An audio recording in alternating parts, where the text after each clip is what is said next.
Me. Good morning, Vancouver, and good evening, everyone else, I guess, or good evening to yourselves. It's always fun when you get to present to people that probably know more on a topic than you yourself do. So, if I say something that contradicts what you know, then I'd go with what you know because I'm just making it up. The I've been doing marine. I've been a marine broker for Marsh since 1993. So I've been doing this a while. I started off as a marine claims manager in Vancouver, handled a lot of claims out of there. When I transferred to Toronto, I came over to the broking side. So I don't really involve in claims as much as I used to.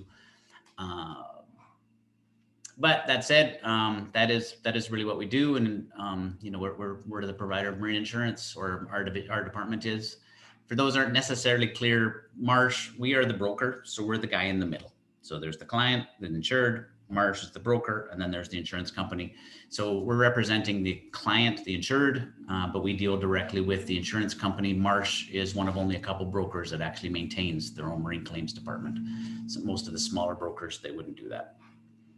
So I've got a lot of slides here. It's not my intention to speak in detail to all of them. So we're going to kind of fly through them because I do tend to talk too much as it is. Oops, don't know what I'm happening there. So where do we start? So today Ed had asked me to speak. So we're going to make three topics. Acting as what does a surveyor do? Acting as the eyes and ears of the underwriters with respect to the cause, nature, and effect of losses. Surveys for advising purchasers, underwriters, and lending institutions, as well as monitoring the salvage of vessels in distress for the benefit of underwriters. So we'll start off with acting as the underwriter's eyes and ears. So you're probably all aware of this, so I'm not telling you anything you don't necessarily know, but adjusters and surveyors are not the same unless you're acting as a Lloyd's agent, perhaps. But adjusters, like a property adjuster, they would receive policy documents. So they'll have the documents, they'll be able to read the wording, and they'll be able to interpret whether this particular property claim or general liability claim is covered by the policies. Surveyors normally don't get that, or even if they do get that, the client might pass it to them. The role of the surveyor, certainly from my perspective and from the underwriters, is that you're just the eyes and the ears. You are going to report back to someone who's sitting at a desk, either in Toronto or Vancouver, wherever the underwriter may be residing. Obviously, global nature marine could be anywhere really. So the surveyor's primary responsibility is as the information gatherer. You're going to review the nature of the damage and the quantum, review the cause of the damage, and offer an opinion on the cause of damage. But you have to be very careful. That's why I say danger. You can't delve into the policy because you don't have the policy. And that's not really your role, even if you did have the policy. And I've sent surveys back in my time to be rewritten because it says, I don't think this is a covered claim, because that's not your role. Your role is to be the eyes and the ears. Like I said, unless you're a Lloyd's agent, in which case you may have some settling authority, but that's a whole other topic. But again, this is where you're getting into, is you don't want to offer coverage opinions because you don't have the wording. And particularly, and I can speak for like Marsh's wordings and our largest competitors, so the Aons and the Willises and what have you, we build things into our wordings that you may not necessarily see. Even if you had like a cargo certificate, you're not going to see a lot of these things. Our cargo wording, for instance, is referred to as the kitchen sink wording. I'd be amazed if you can find something that's not covered in some of those wordings. It's so broad. So you got to be very careful of what it is you're necessarily commenting on. And I think for most part, the underwriters would prefer you just stay out of it. I know from the insurance perspective, or the broker's perspective, we'd prefer that you didn't. As well as the surveyor, and I'm just kind of mentioning this because I know I've ran into this things. If you've got a liability situation or a cargo claim, that situation, do invite the other party's surveyor to ensure that when you're there, because you're always, especially in liability situations, like, well, this is what I saw. No, it's not. This it is. No, it's not. So do invite the other surveyor to attend with you if you can, if you're able to figure out who that is. There seems to be a little bit of confusion sometimes on the ground as to whose responsibility that is. Forgetting the responsibility, it just makes my life, it makes the insurance company's life a lot easier if you know who it is, so that you can do a joint survey. I mean, obviously you're not going to argue with each other over whose fault it is at the time, but at least you can argue what it is you've seen. Okay, so I just want to get into, so then when you're talking about, and notwithstanding that I said don't get into the coverage opinion, this is why it's a little bit dangerous, is depending on the type of wording you have, whether it's a cargo wording or a hull wording. is the insured peril. The onus is on whom? So who is it exactly that has to make the claim to the insurance company, or who is it going? An all risk policy, the onus to determine if a claim is covered or not is on the underwriter. So in an all risk wording, everything is covered. And then there's exclusions that is not covered. And some of them are very obvious. A war is an exclusion. Inherent vice is an exclusion on a cargo policy. So if you leave milk on a counter long enough, it will go bad. That is the inherent vice of milk. So we're not going to cover you for the spoilage of milk, because the inherent vice is it'll go bad if it's in a war room. Named peril policies, the onus switches. Now the onus is to present a covered peril is on the insured. He says, these are my lists of policies. So in a named perils policy, you're going to have a handful, 10, 15, whatever many perils there are. You're going to have a list of perils, and it's up to the insured to present what peril it is that is covered. Hull policies usually, and I'll get to that, hull policies are usually on a named perils basis. That said, there's so many named perils, it's hard to find one that's not covered. So just as a quick idea, review, and this is kind of, if you're going to be writing your survey, is kind of helping to understand what it is you're kind of looking for, what it is you're trying to help either the client or the insurance company. So there's three types of primary bases of cargo clauses. There's the Institute Cargo Clauses A. I'm going to ignore the American Institute for the moment. Institute Cargo Clauses B and Institute Cargo Clauses C. A is the all risks wording. B is a named perils wording, which includes wetting damage. That is the key one. And C clauses is the kind of the bargain basement one. It's named perils without wetting damage. So if you have a shipment of grain, for instance, you're not going to want to ship that without wetting damage, because if you have a seal leak, all of your product is going to be damaged. But you'd be surprised, some people just want cheap insurance and they've skipped things. So just as, again, quick kind of overview of what it is we're looking at. You see your A, B, and C clauses. When I mentioned, again, the American Institute clauses, the Americans, of course, have to have their own clauses versus the British Institute. Very similar in a lot of ways, just a couple of minor nuances, piracy perhaps, but we'll stick to the Institute Cargo Clauses. So this is what's covered and what's not. So fire explosion, vessels, craft stranded or sunk, land conveyance, discharge of cargo, those are all covered. Then we get into where we start thinking. Now you see with C clauses, you're not covering washing overboard. You're not covering the entry of, see, here's your wetting damage. You're not covering the ingress of water, which can be significant. Total loss of package lost overboard. So those container ships that roll over, that lose their containers over. And piracy, you'll see excluded from B and C clauses. Then you get just further into things that are malicious damage, theft, delay, inherent vice, like I said, always excluded. Some just kind of rotten things that kind of happen. Had a claim years ago arrived in Los Angeles port on Glenfiddich, and it happened to be a Scottish surveyor. I thought he was going to cry. Basically, the shipment of scotch looked like that. I'm only going to touch on this briefly. Again, this is kind of the things, and this is would be a very complicated claim. Delay in startup insurance is a very unique coverage. It's when you're doing a gigantic project. If you're building a hydro dam, in fact, we were working on a hydro dam the other day. Parts have to arrive in sequence. They might be the turbines. They might be whatever it is. Let's just stick with the turbines. You have to put the turbine in today, and then you build the dam around it. You can't build the dam and then install the turbine. So if the turbine itself is damaged en route, the whole project has to come to a stop. And then what you'll have is delay in startup insurance, where they'll allow an allowance. You'll have insurance against the fact that everything is delayed. You may have crew that you have to continue paying. You may have equipment that you're continuing to lease. So one of the things that gets into delay of startup is whether or not you have multiple claims. They're going to establish if the claims are concurrent or sequential. So you're going to have concurrent events. Did you get 2 or more events impacting the safe delivery? So as an example here is a hurricane, and that same hurricane caused damage to additional machinery, or whether the damage was sequential. Basically, in delay in startup, you may only get one claim, one deductible. So that's where we'd be looking for the surveyor. Again, eyes and ears. Did this all happen at once? Nope, this damage happened from the last storm. This happened from something else. These are things that you're going to be doing. This is a bit more detailed than probably want to get into, but I did want to just kind of touch on it. Hull risks. Here we go. The favorite clause, the adventures clause. So this is an idea of a commercial hull policy.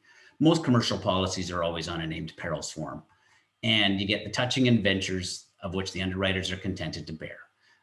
They are of the sea. So peril of the sea, that's probably the biggest peril, a big wave, something like that. And then you get into men of war, fire, lightning, earthquake, enemies, pirates. Oh, it's got to have pirates. Letters of marque, countermart, that things like Sir Francis Drake, basically a legal pirate and such. These are the primary perils. And then you have your Inchmarie additional perils. Inchmarie was the name of a ship back in, I'm going to hazard a guess, at 1932.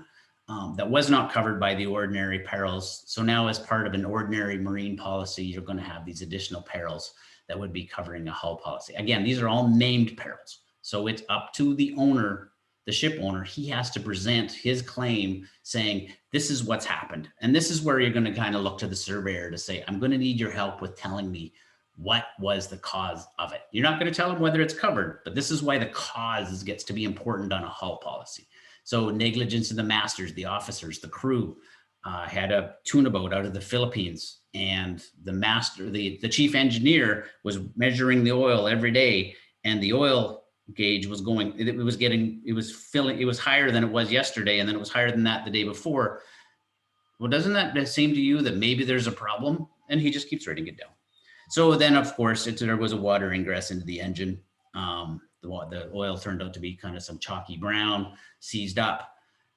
Well, that came down to be negligence of the crew. If he had done his job properly when he started realizing that it was increasing, he would have stopped the engines instead of waiting for the engines to have a complete seize. So those are the bits. So this is the part where we're looking at the surveyor as the eyes and the ears. What happened? What is it that caused this to do? I mean, obviously there was an engine, some type of seal failure.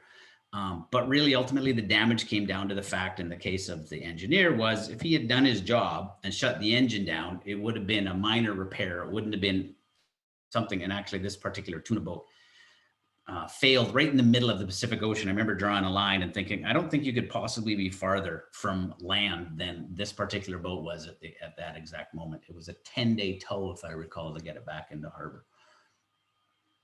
Okay, this differs again from a yacht policy. Yacht policies are everything is covered except. So they're in all risks. I stole this from the internet. In fact, I stole a lot of my stuff from the internet, full disclosure. So a yacht policy is, all risks of accidental damage, including, and then this particular policy, they list out a few additionals. Latent defect, which is an item not ordinarily discoverable. Electrolysis. And then you get into your exclusions. This is, like I said, with an all risks policy. Everything's covered except you might have any reduction in value as the result of a damage. So yes, it's just, I've had a claim. Now my boat is worth less. Well, I'm not going to pay you for that. Previously unrepaired damage or gradual deterioration. Those are items that are not necessarily covered by an all risks yacht policy. This particular one, I think it's easy to figure out what exactly happened there. Then we get into condition evaluation surveys. Condition evaluation surveys, now these are really, this is a hull specific. There's three kind of major types. You've got your condition survey, then you've got an appraisal survey, and then you've got the survey in which I can do it. Where are we here? The limited condition one.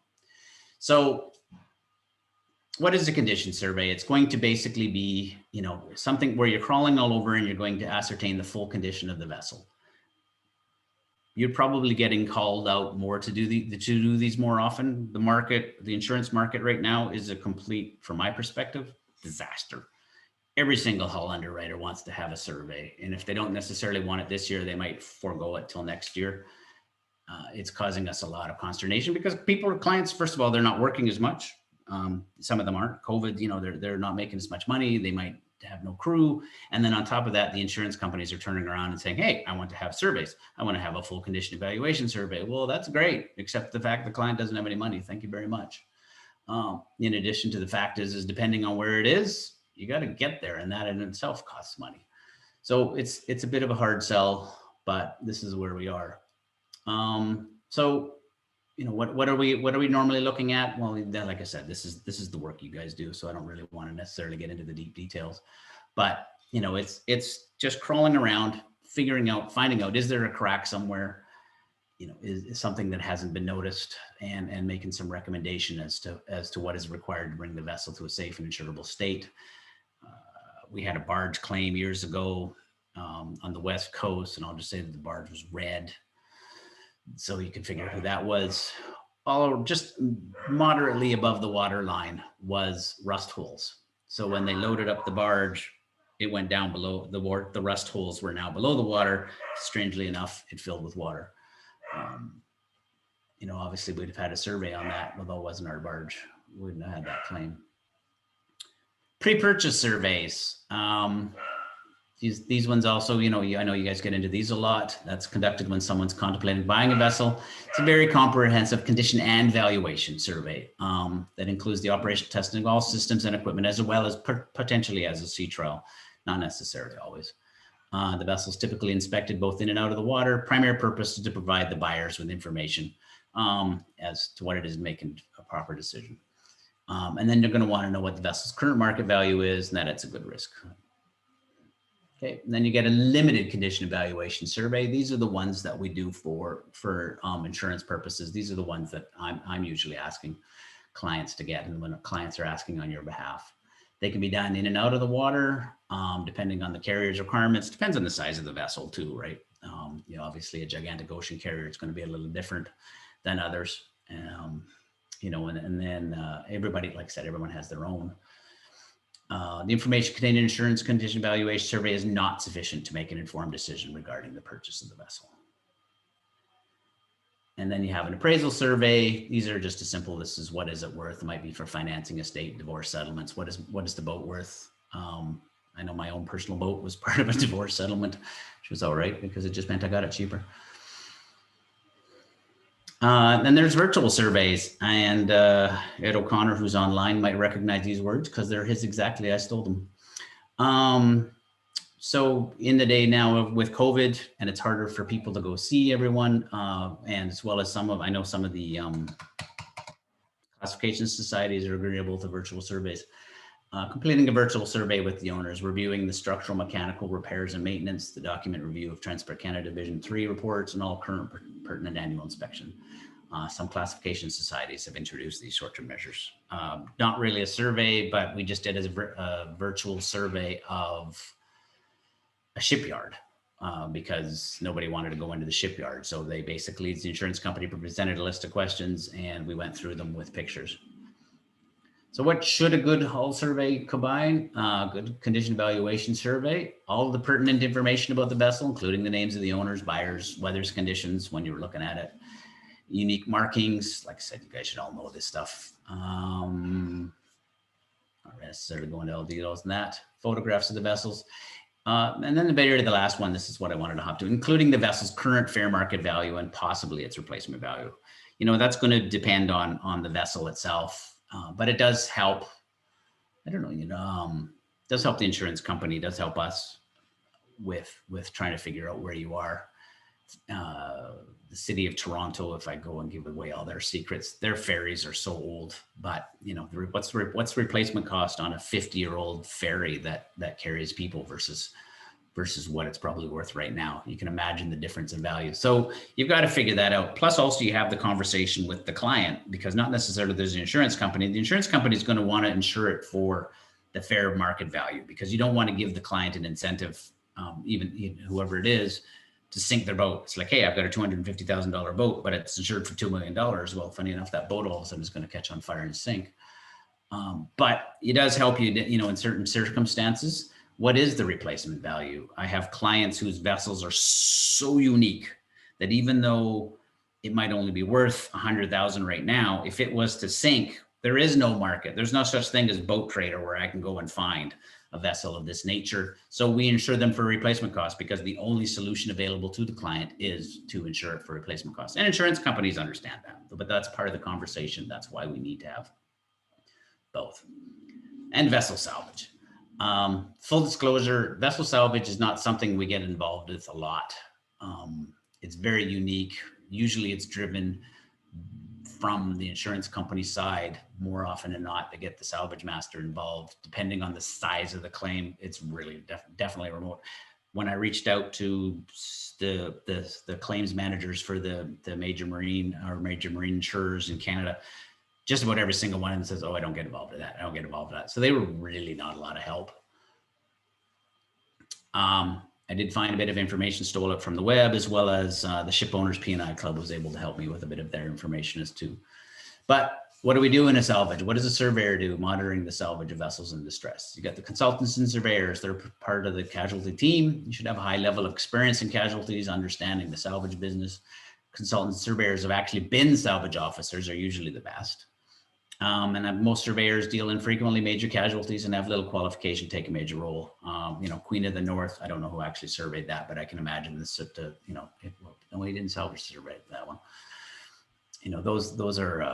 Those are going to take a lot of work. What's part of the original structure of doing this? You're going to choose the aspect of the casualty to attack first, attacking the part of the casualty that presents the greatest danger. The greatest danger may not be the sinking of the ship. The greatest danger may be the environmental damage. In modern salvage, and we'll get to this part later, is it's almost always the environmental damage. What is it we're worried about? Is there a spill? Is there a slick? Can the danger of the environmental damage be attacked directly? Can it be minimized? Is some level of environmental damage permissible to forestall greater damage? Can a portion of the polluting cargo be jettisoned? Hard decisions. I work with the oil spill response companies in Canada, and we have these conversations, and I've been to a couple of their training exercises. It's kind of fascinating when they do their basically their war games. Is what is it you're going to sacrifice? You've got an oil spill flowing down the St. Lawrence River, and do you sacrifice the marina, the inlet to the electrical power plant, or the protected marsh? Because I only have enough equipment on site at this moment. Which one? I got to sacrifice something. Which one? And it's like, thank God I don't got to make that decision, because whichever one you make, it's going to be, somebody's going to be mad. And as the surveyor, you're going to be kind of part of that. The skillful management of casualties required conflicting requirements be balanced carefully and clear priorities be set. When I attended the spill practice spill in Quebec, they had the Coast Guard there, they had the indigenous groups, so they had the Quebec environmental authorities. Everybody was there, and everybody had a different opinion. Not easy to play. So this is kind of, and then this is the parts when you get into the role, like from the insurance perspective. When a vessel's in distress, and there's a number of different scenarios that will unfold, and the surveyor's role will differ accordingly. If the vessel is in immediate danger, then it's likely the salvers will be appointed as soon as possible under the Lloyd's open form, and this decision itself might not involve a surveyor. The Lloyd's open form is the agreement signed between the insurance company or the ship and the salver. It's what's in it for the salver if he's able to save the vessel or save the cargo, whatever it is. There was the ship off the coast, the one off the coast of Norway, which was the yacht carrier. I'm assuming that was salvaged, and that was probably going to be on a Lloyd's open form. There was a whole bunch of ships, yachts tied to the deck of that one. They all had a value. There would be a salvage award in that one. I don't know if the Ever Given's going to have a salvage award. I know this Egyptian Port Authority put in a claim for $1 billion, but nobody's going to pay them $1 billion. Once the Lloyd's open form or other salvage contract has been agreed, then both Hull Machinery and the Protection Indemnity will be looking to appoint surveyors to monitor the salvage services. One of the new things that's come out of from the Lloyd's open form. Lloyd's open form is also, by the way, it's a no cure, no pay situation. So if the salvage is not successful, the salver gets nothing.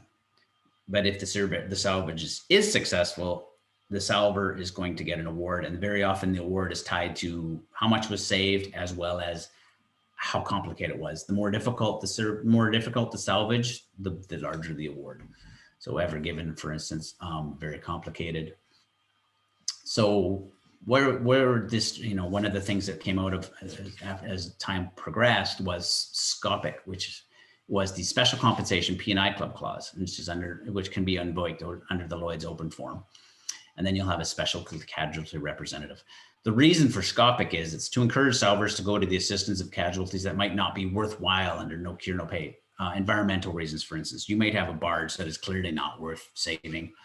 It's better off just let the thing sink. Nobody's going to want to salvage. However, it happens to be filled with diesel fuel or bunkers. Nobody wants to let that sink. So now you're going to have an award system that allows them based on what it is you're saving, not necessarily the ship itself. Then there's other things that has to be taken into account. If the vessel's in distress but not in immediate peril, grounding versus loss of engine power, drifting towards the rocky shoreline. The ship off the coast of Norway, for instance, it was kind of starting to wash itself towards shore, which is what I think part of the reason why they evacuated all the crew. Things like this will help determine if the vessel should be salvaged or treated as a constructive total loss. Again, the surveyor's role is key. This is where you're getting into the valuation. What is the damage going to cost to fix? I mean, if the vessel is $500,000 and it's going to cost $750,000 to fix it, then you're going to want to necessarily say, hey, like, there's no point in continuing this. However, the P&I may have a different opinion because they're going to have a gigantic environmental claim, and it's better off we do this. And as well as all know, particularly with your last commentator, you can't just bring a boat and leave it on the shore anymore. Not that you can do that for a long time, but anyway. So those are all things that have to be taken into account. The objective of both surveyors, both Hull and P&I, assess the position of the vessel, make recommendations. The Hull and Machinery surveyor should be considering the cost of removal as well as cost of repairs. P&I surveyor will be making a similar assessment to advise P&I insurers how likely it is that they will face a wreck removal claim.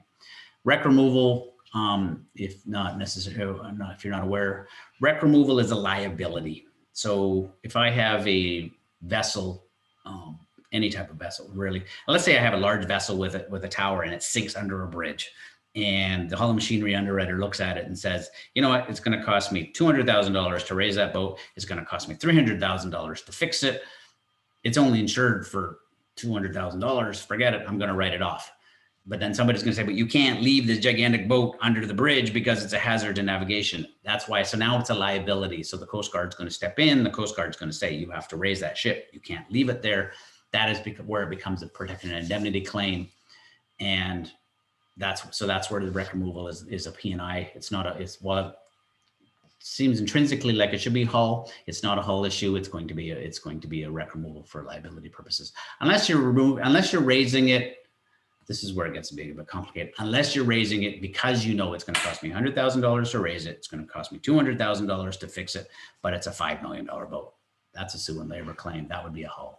But it's when the Hull underwriter says, I've got nothing involved in this anymore, that's when it becomes a wreck removal. During the salvage attempt, the surveyors, the consultants, they're going to be reporting back on the status of the vessel. If it's Scopic is invoked, P&I will be particularly interested in the salve fund, the value of the vessel and the cargo, all of which comes into account as to what the loss is going to come out to be. Then this is what's going to generate the award, this is what's going to determine whether the owner should reasonably terminate Scopic and issue notice of abandonment to Hull and Machinery. Scopic versus no cure, no pay. Somebody's got to make a decision as to whether or not is it better to just pay the Scopic claim, or is it better to pay the no cure, no pay, or the no cure deal, which. Extremely sensitive, difficult, time balancing, numerous factors, and the surveyor's role is key in advising on the condition, the progress, the values, the relationship with authorities. During the heat of the moment, it is important for the surveyor to report back regularly. If you've been appointed by a broker, you're going to be appointed by a broker, but on behalf of the underwriters, reporting back to the broker through to the underwriters. It's always important during the heat of the moment that there is a steady flow of information going on, depending. You've got three influences working against good decisions. The decision is dynamic. Many of the dynamic influence, especially weather, completely beyond the control of the people on the scene. Clear and complete picture of the situation is not always available in the beginning. It may never be. Salvage plans and decisions are made with limited information, must be continually updated as better information becomes available. Things change, ships shift, weather picks up. And casualties always deteriorate with time. It's not always possible to delay decisions without increasing the risk to property environmental decision, particularly in a heavy storm.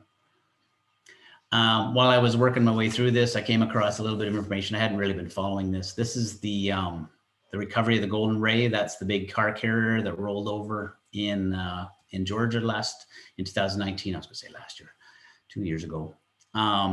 We were always kind of wondering exactly how they were going to deal with this. So this is a gigantic A-frame. Apparently Marsh used to insure this. We don't anymore. And it has a gigantic saw. and they basically sawed the ship in half. And I don't know if you can see it. You can see the cars stuck in between the layers here. I thought it was just kind of fascinating. I hadn't, like I said, hadn't been really following this, but it was like, oh, well, isn't that a gigantic mess? They actually lifted the vessel out of the water and then used basically a gigantic cable saw and cut it half.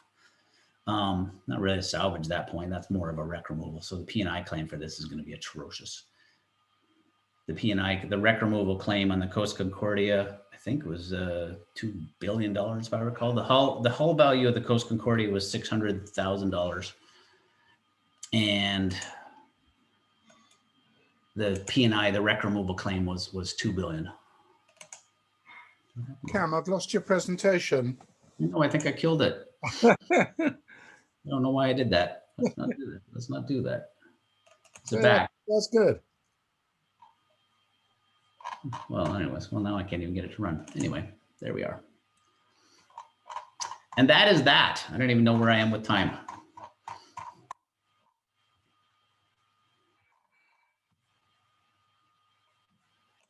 That's a wrap, is it, Cam, as they say? That is a wrap. That's, yes. Okay, brilliant, fascinating. It's a subject that the numbers are so big. I heard somebody saying 2 or 3 days ago that the Ever Given could be the largest ever insurance claim ever in the history of insurance. And you can't get your mind around it, really, can you? No, and I know they've declared a general average. Yeah, I saw that. That's, so I was commenting to somebody, I think, you know, I'll be surprised how long that one takes to get. I mean, how many containers, and everybody's got to contribute pro rata to the costs to save that. That's gonna be probably 4, 5, 6 years at least. Yeah, frightening. Some of the general averages, they take forever, and from a you know, on a broking side. So usually we present to insurance companies the last 5 years of claims. So when they compare that to the last 5 years of premium, and that's how they decide whether their company is insured as profitable or not, and how much of a gigantic increase they deserve. I had a general average that actually took 7 years. So by the time it was a $10 million US general average payout, by the time it was paid, it was no longer on the loss history. Yeah, yeah. I had a question, I think, from Saeed. Do you want to unmute your microphone and join us, Saeed? Not sharing that. Something happened. Is you hear me? Yes. Yeah. Okay. I thank you so much, Cam. I'm just gonna put my video. Just realized, you know, when you're doing the presentation, you can't actually see any of the comments. So if anybody was asking questions or anything, they're all gone. Yeah, exactly. Thank you so much, Cam. The first presentation presented by Ryan talking about the WEC convention, if I may call it, and this is kind of the regulation will request, or the convention will request that many are talking about 300 gross tonnage and above. They will need to have a WEC certificate. And to get the WEC certificate, I need to have the assurance to, it's like the civil liability assurance or the bunker assurance. Yeah. Something to prove that, listen, I'm assured with you guys. And with this assurance, I can submit it to the flag administration, Panama or Canada or whatever, and they're going to issue a WEC certificate. Are you guys involved if we need assurance for WEC removal? Are you in Canada, you or somebody else in Canada are? So while I missed that part of it, I didn't sign on in time for that. Actually, I'll blame my IT department because they removed. I mean, why it was presented us is the WEC convention that every foreign ships that is coming to Canada, they needs must the have certificate. The insurance company. I mean, the client, the insured. Say it again. Who is it that's needing the certificate? The ship, the owner. So we give those to the clients of the larger vessels. We give those at renewal. Okay, you are also, if we need assurance. So particularly in Canada, when the client goes or when the ship owner presents to Transport Canada, the Transport Canada comes back and they ask for the wreck removal cert. They're going to ask for your bunker blue card, yes, as well as what's the other one? The one about your the crew. Yeah. So exactly. So if we need assurance, so are you providing this type of service for the Well, so that's the part. So the P&I club or the P&I insurer, the protection, they're the ones that give the certificate. The P&I will be more. Yeah, or depending on what it is, right? Although in cases, there's, yeah, but there's going to be 3 certificates. All the certificate is just evidence of insurance. Yeah, Right. exactly. Those are usually filed with Transport Canada at renewal or prior to renewal. I mean, I have a client who renews on January 1st, and it's always a bit of a pain because, of course, it's Christmas and but the wreck removal cert, the bunker blue card, and then the one with the crew, that's all issued at the same time. Yeah, it would be more than P&I club server. Yeah. Right. Okay. All right. Thank you. Thank you. Thank you very much, Cam. I don't see any other questions for you. Really appreciate you being part of this. And oh, hang on, Ed O'Connor's popped his hand up. Ed. He wants to contradict what he said to me about the virtual survey. Thanks, Cam. I just wanted to thank you, Cam. I know Saturday's a tough day for most people, but I just wanted to say thank you for the presentation and putting it together for us. Thanks. You're welcome. Glad I could participate. Yep.